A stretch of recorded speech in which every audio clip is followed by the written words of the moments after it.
our fifth contestant, Mariana Pascal. Local English or Standard English? Local English or Standard English? Mariana Pascal.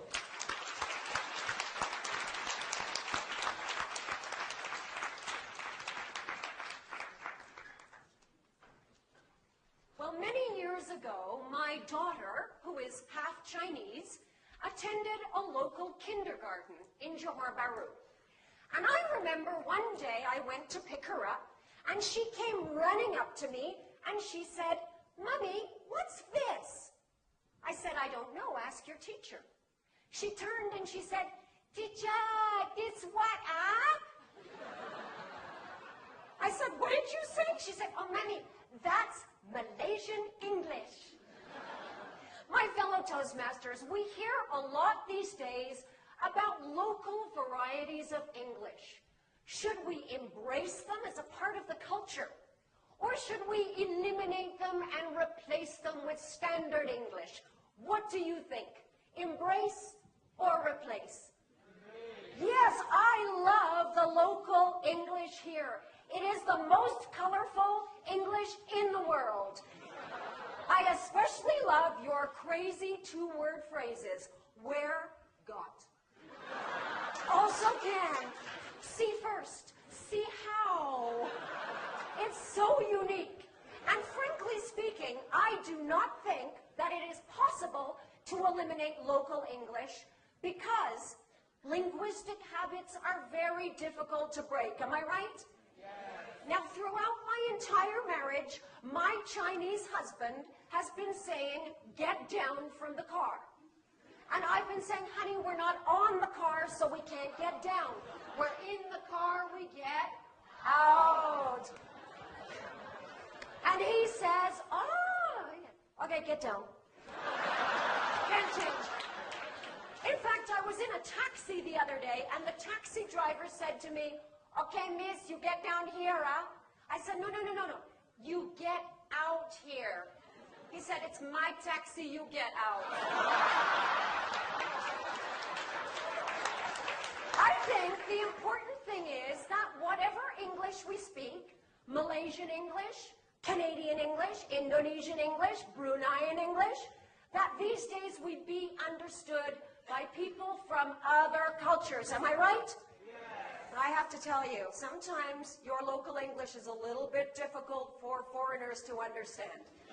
I will give you an example.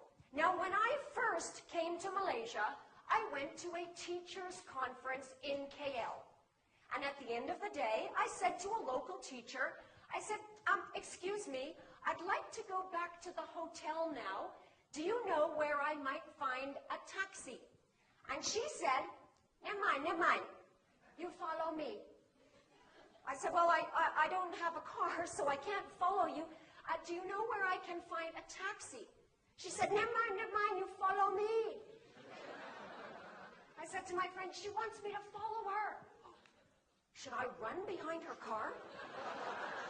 You see, it would have been helpful if she had used a more standard phrase like, "I'll give you a ride." I'll give you another example of how local English can be very difficult for foreigners. Now, my British friend Jolene came to Malaysia to work in a restaurant. And on her very first day, the manager asked her to make fruit juice. So he gave her some fruit, and he gave her a blender. And he said, "You put in fruit after you switch on."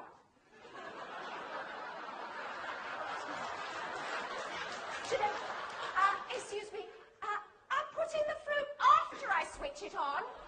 He said, "You put in fruit after you switch on."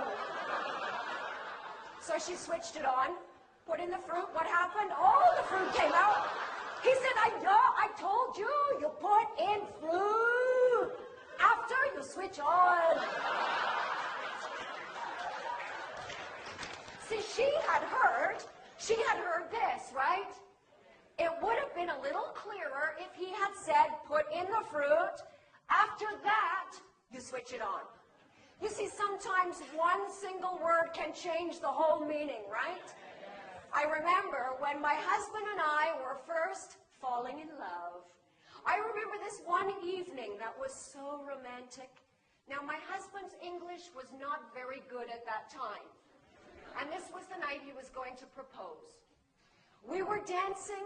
It was so romantic. We just looked at each other. And he said in the most gentle voice,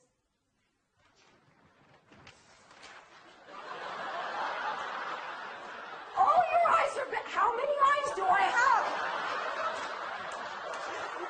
I felt like an alien. It was not romantic. There was no proposal that night. Now, sometimes one single letter can change the entire meaning of what you're trying to say, right? My 17-year-old student, Chai Shen, had just come back from England. And she said to me, "Teacher, in England, many people very stupid." I said, "What do you mean?" She said, "I fly to London. My skin very dry. My eyes very itchy. I go to information. I say, 'Excuse me, where can I find ice cream?' He sent me to McDonald's. Very stupid." So where does this leave us with local English? Well, this is what I say. Yes, we need standard English because we must be able to communicate with people from other cultures. But what a terrible shame it would be to lose the beautiful, colorful, vibrant local English. So I say both also can, love. But you...